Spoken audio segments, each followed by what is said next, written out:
Governor Mike Pence signed a bill today to clarify the controversial Religious Freedom Restoration Act. For the first time ever, sexual orientation and sexual identity are in Indiana statute.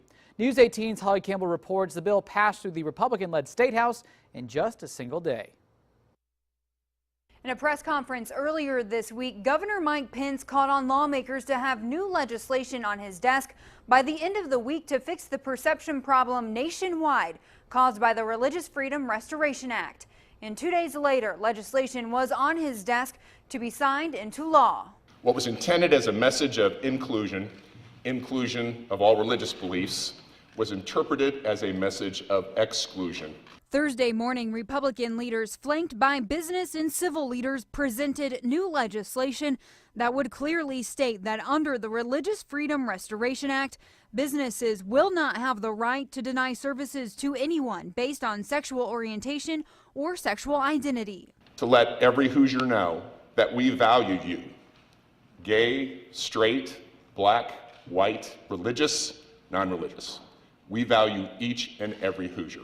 That bill was taken into a conference committee for discussion with Democratic leaders who stood by their stance to repeal the law and add sexual orientation into the Indiana Civil Rights Act. Repeal, open debate, discussion, passage, healing, the way things ought to be. Later in the afternoon, the bill was discussed by both the House and the Senate. In the House, some people testified the proposed amendment was not good enough. We're putting a small Band-Aid on a gaping wound. And that wound is our inability to finalize the issue of fair treatment for people of different sexual orientation or identity. Ultimately, it was passed in both the House and the Senate. Governor Mike Pence released this statement after signing it into law.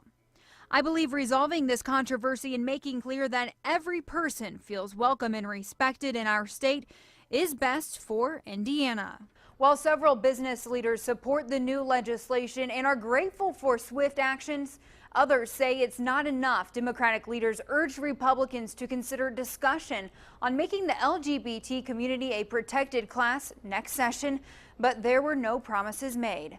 Holly Campbell, News 18.